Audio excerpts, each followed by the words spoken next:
Hey guys, I wanted to make this video for a long time, but this video is going to be about my very first trip to Japan, and I thought I should make it now because I'm going to be returning to Japan in about a week and a half. I first went to Japan back in 2008. It was actually the very end of 2007 because I was there over New Year's. Unfortunately, back then I didn't have a channel. I actually didn't even know what vlogging was. I just went on YouTube for watching music videos and stuff. Yeah, so the first thing that gave me the idea that I should go to Japan was that I had received a bursary from my school. That bursary was for having good grades, I think. No. I think that bursary was for being poor, so it was about $3,000, and the bursary actually wasn't like, here's a chunk of money going into your account. It was like, we're taking $3,000 off of your debt, because I had a government student loan. But me, being a genius, thought like, oh, I should go spend a ton of money and go to Japan. So I wrote to my friend, let's call her Chie. So I wrote to Chie, and I had met Chie a few years previous to that when she had done an exchange at my high school in Ontario, Canada. I had asked Chie to do a speech at my anime club at our school, and after that we became really good friends, and we were basically inseparable for the rest of the year that she was there. And we kind of kept in touch back and forth a few times. We'd emailed and sent postcards, and so I sent her a letter asking if I could meet up with her in Japan, and she invited me to stay with her. So I bought a flight on Air Canada. A round trip back then cost about $1,200 after all the taxes and fees. And right after Christmas, I flew to Japan by myself. I flew direct from Toronto to Narita Airport, which was about 17 hours straight, and my plane flew over the Arctic rather than going across Canada and across the Pacific. So it was a very long, brutal flight. I had no one to talk to. The lady sitting next to me was this old Japanese woman who I don't think really spoke English, and she somehow managed to sleep for almost the entire flight. And this was before the seats on planes had those little entertainment systems in them, so I didn't have anything to watch. I didn't have an iPad or anything. I basically had my sketchbook and a DS Lite, I think. So yeah, it was a really brutal flight and I couldn't sleep at all, but that kind of helped. When I did get to Japan, I wasn't immediately jet lagged, so once I got there I kind of reset to the Japanese time zone. Right when I got off the plane at Narita, I realized that I had forgotten to bring my friend Chie's phone number and address with me. So Chie was supposed to come pick me up at the airport, and if she hadn't done that, I would have been completely screwed. You might think in that scenario that you might start panicking and really start losing it, but at that time I just thought, you know what, my feet are on the ground, I have a credit card, I'm really close to a big city that will have everything I need in it, so if that doesn't happen, if we don't end up making contact, I'll have to just find somewhere to stay for the duration of my trip. So I should also mention that at this time I didn't know any Japanese. I basically could say like Ohayo gozaimasu and sumimasen, and that was about it. And I didn't know basically anything about Japanese culture, even though I was a big anime weeaboo. You don't learn that much from watching like Naruto and Bleach and stuff like that, so I was really clueless, so please keep that in mind while I'm describing the events of this trip. So yeah, I'm going to be inserting a few pictures that I took on my trip since I don't have any video footage. Something I was really surprised by when I first got to the airport was the heated toilet seats, and at the time I didn't realize that they were heated. I was also surprised by the noises and music that they played. For a while I thought that the toilets in Japan I just happened to use right after someone, because here in Canada when a toilet seat is warm it's because someone was just sitting on it for like 20 minutes. So yeah, I eventually figured out that the seats were heated. I made my way down to the arrivals terminal and I wandered around for a little while until I heard someone call my name, and thankfully it was my good friend Chie, who upon seeing me burst into tears, and when she recovered from that she told me I had got bigger. So I was a little bit bigger when I was in college, but I didn't know at that time that culturally Japanese often comment on each other's weight or other people's weight when they see each other again after a little while. In Canada people don't really care that much if you gain like 10 pounds in college or whatever. I think at first I was very shocked because my friend had lost a ton of weight since she had lived in Canada, she was a little chubby, and then when I saw her several years later in Japan, she was very, very, very skinny. So yeah, I guess we both looked quite different from when we remembered each other. So I picked up my bag and got changed in the airport washroom because I had been flying for 17 hours. Then we got on the train, and it took about an hour for us to get to the Chiba prefecture where Chie lived. So it was nighttime when we arrived in Chiba.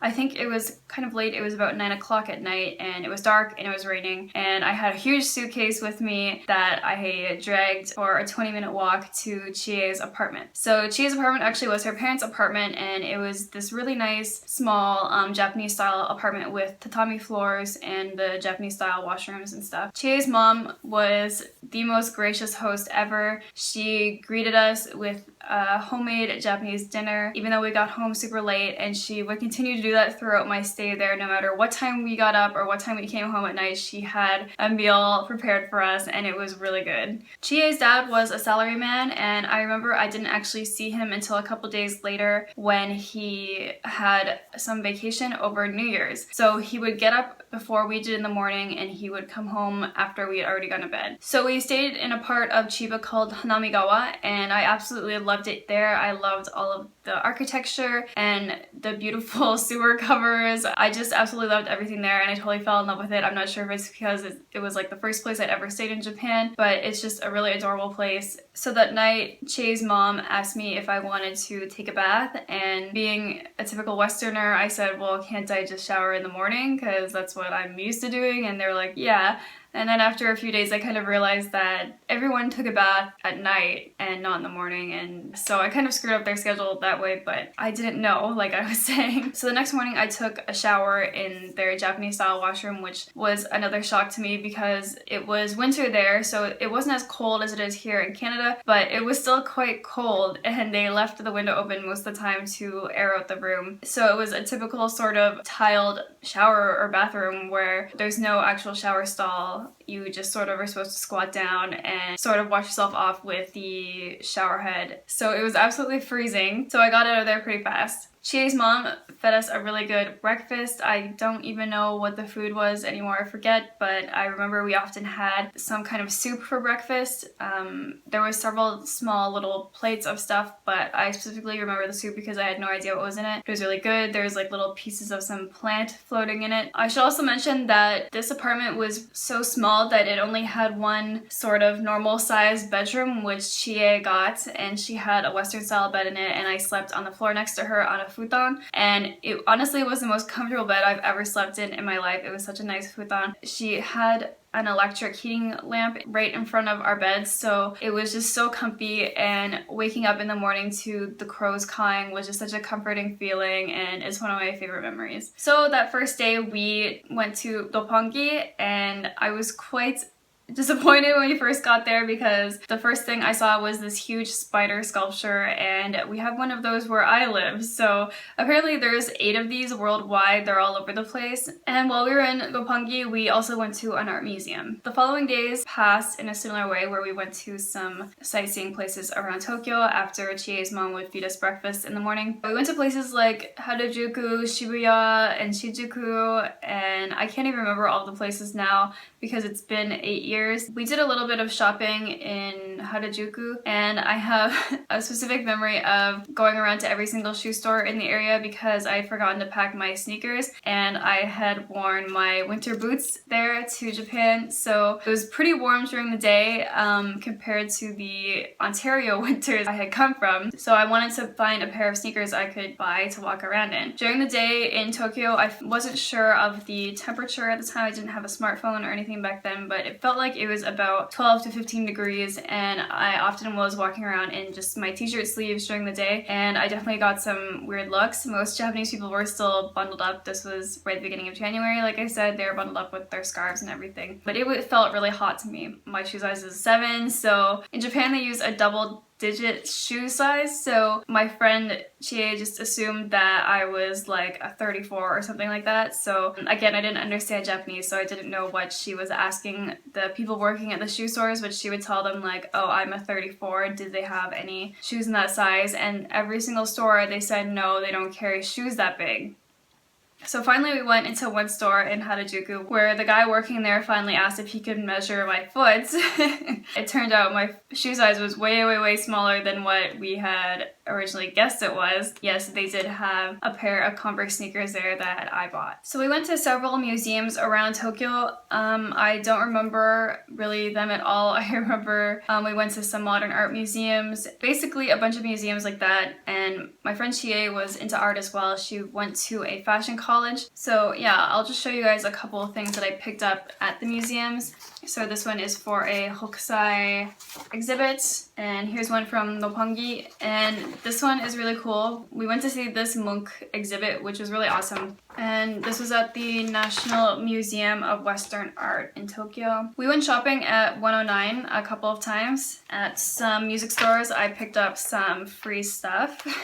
So I got this doo-doo poster. If you go in Tower Records or Staya or anywhere like that, you can pick up some free handout stuff like this. I actually had a ton of this stuff when I came back to Canada. I had hoarded like a ton of the garbage and stuff that I gotten while I was in Japan. I don't know why, but that's just who I am, and I've already thrown most of it out, but I've kept a few things. I'm definitely gonna throw this away, I think, but this is a Coupon Land magazine, and that is Lark en Ciel on the cover. This is just a bunch of like hair and nail advertisements and junk like that. And I'm not really sure where I picked this up, but I didn't know what this was at the time. It's an issue of Momoko, and I believe this is a Hostess magazine. Again, it's mostly ads for kind of girly stuff, clothes and stuff like that. There's a bunch of hosts in the back too. Yeah. We spent a couple of different nights before we went to Kabukicho, which is in Shinjuku, and it is like the host and hostess district. It has kind of a bad rap, like Chie was telling me. There's Yakuza there, they run some of the clubs there, and I remember we were kind of sitting outside eating konbini food, and some guys in suits came out of the hostess club and were smoking outside, and she was like, oh my god, I think they're Yakuza. And being a foreigner, it doesn't really strike fear in us at all. I was just like, ah, cool, like whatever. I thought it was just really fun to walk around. We would walk around for hours and look at all the pictures of the hosts and hostesses outside. A lot of the clubs have these lit up signs with pictures of all their top hosts on them, and we'd kind of like pick them up, be like, oh, I like him or I don't like him and stuff. I think we were there on a weekend night, like a weeknight, and then we went back on the weekend. And during the weekend, the place is like poppin'. There's people all over the street. There's hosts outside, and they're trying to get you to come into the club as you walk by. Some of them could get pretty aggressive, not in a scary way I found, but there was one that grabbed us by the arms, and we were kind of like, oh god, no, but it wasn't like terrifying or anything. Also in Kabukicho, I caught this kind of nerdy looking man checking me out, and I like met his eye and smiled at him, and he just like looked down and was really embarrassed and kind of like ran past me. But other than that, I didn't really have any encounters with Japanese men. My friend, she actually told me that they probably didn't like me because I was scary looking. So everyone we met in the shops was super nice and accommodating. I remember when we were shopping in 109, I didn't know what irashimasen meant. When we'd walk into a shop, everyone working in there would kind of chorus like, irashimasen, and I'd be like, hi, thanks. Like, I didn't know you're supposed to just not reply to them. One night we were out in Shibuya, and I asked Chie to take me to a Japanese bar, and she didn't know what I meant, and at the time I didn't know the term izakaya, but that was what I wanted to go to. So she took me to basically an Irish pub that was a gaijin dive bar, so there's a ton of foreigners in there. I left Chie for a minute to go to the bathroom, and when I came back out, this Indian man was sitting with her, and he was very drunk, and he was trying to leave with us, and he wanted to find out where we were going. Eventually his older friend, who was also Indian, came and rescued us from him, but he was really nice. He told us that he had lived in Japan for over 20 years, I think, and he spoke English and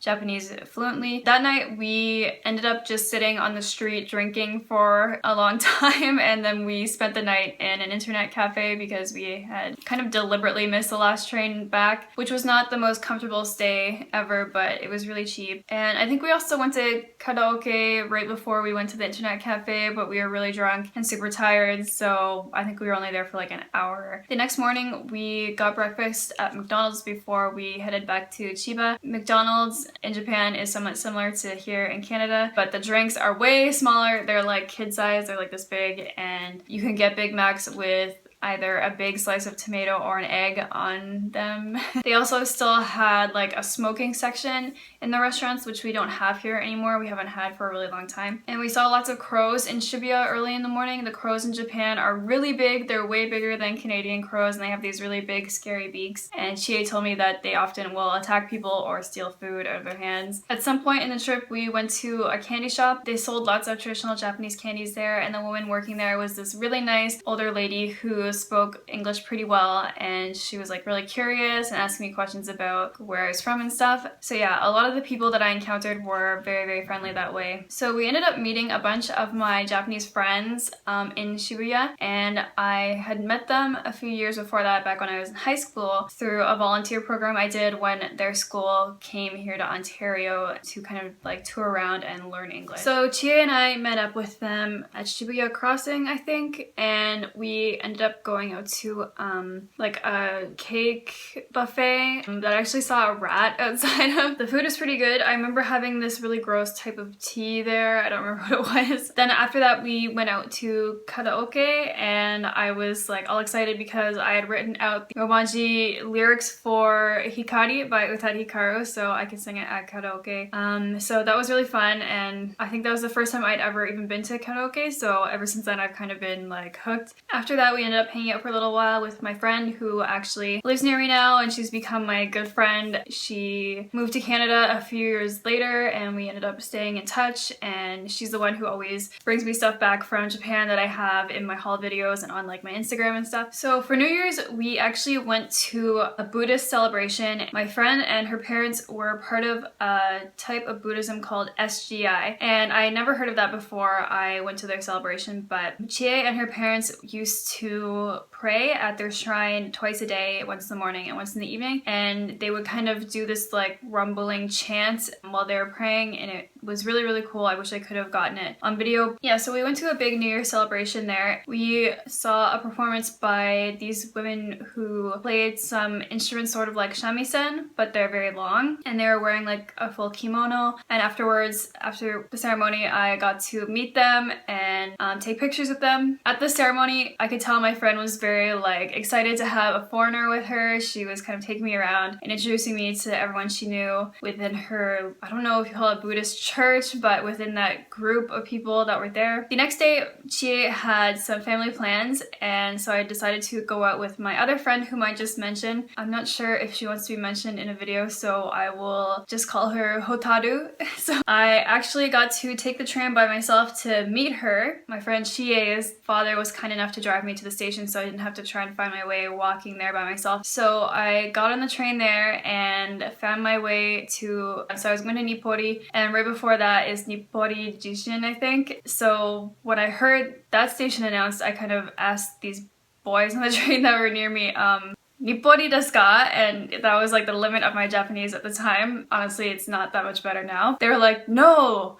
Please stay. I was like, okay. And then they started talking to each other in Japanese, and I think it was that moment where I was like, I really want to learn Japanese because I know I'm going to come back here again after this trip, and I just want to be able to understand things better. So I made it to Nippori, and I met up with my friend Hotaru and her boyfriend at the time, and we got another train and went to Akihabara. I was a little worried because at that time I had actually run out of yen in cash. So once we got into Akihabara, we went to a convenience store, and I was able to use the ATM there to withdraw cash. Of course, I was charged a couple fees, and the fees are quite high, but it was just a good lesson to learn to carry more cash with me next time that I go to Japan. We went out for lunch at a maid cafe. It was my first experience at a maid cafe, obviously, and we actually had to wait outside in line to get in. I actually wasn't like as wowed by it as I thought I would be. You weren't allowed to take pictures with the maids unless you paid, which I thought was really cheap, so I didn't end up doing that. The menus were very limited, and I remember this one guy who was sitting in the cafe by himself reading, and he was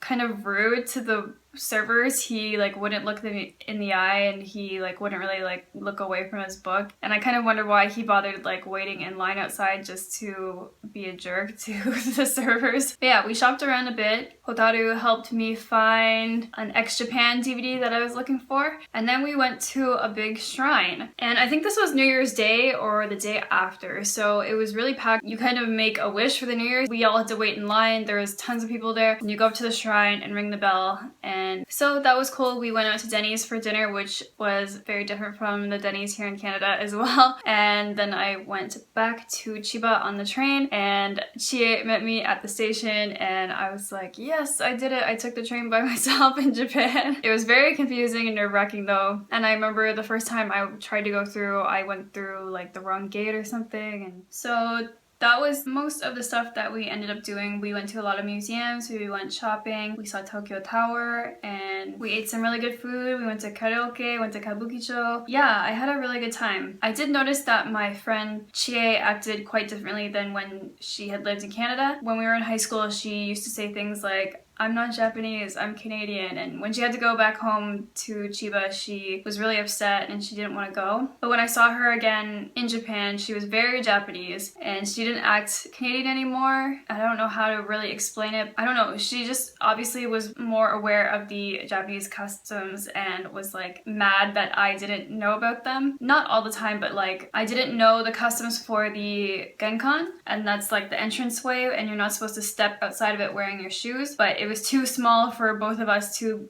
stand in there and put on our shoes, so at one point I put my foot outside of the genkan and she kind of was like, no, and was really mad. So I think I did some things like that that may have pissed her off, and like I asked her why Japanese people don't know like L and R in English, like why they confuse that. Yeah, I probably just said and did stupid things like that because I didn't know. And finally, when we left, she brought me to the airport to go home. She didn't seem quite as emotional as when I had arrived. She kind of was like, okay, bye. Like she was probably happy to have her room back to herself and stuff. She did write me again later saying that she had gotten a Canadian student to come stay with them on exchange, and she was from Quebec, but she wrote to me saying like the student was so different from me. She was like extremely culture shocked and was crying all the time and calling her parents. So yeah, so Chie and I wrote back and forth to each other several times after I came back home to Canada, but eventually she stopped replying to me, and I even sent her a package and never got a reply from it. So I'm not totally sure what happened there. I'm not sure if she just didn't want to use English with me anymore, or if she was just tired of my foreignness and my misunderstandings about Japan. And I haven't heard from her since before the March 11th earthquake. So I have written a letter to her asking her to contact me and letting her know that I'm coming back to Japan, and I really hope that I at least hear from her, and if I see her again, that would be amazing, and I will let you guys know about that if and when it happens. So even though I was only in Japan that time for about 9 days, I felt really isolated and I felt frustrated that I couldn't read anything, and that was a huge motivator for me to learn Japanese, at least the basics, and to learn how to get around on my own. Also, karaoke, I really just wanted to be able to read the Japanese lyrics on the screen. So I'm really looking forward to my next trip, especially since I kind of know a bit more Japanese and I've learned a lot about the customs and everything from watching people on YouTube basically, and yeah, I think it'll be a much different trip than my first one. I'm gonna be going around all the same places in Tokyo, but I'm also going to be going for 3 weeks instead of 9 days. So then I'm going down to Osaka and Kyoto, and I don't know yet after that where I'm going to be going. Thank you guys for watching, and I'll see you in the next video.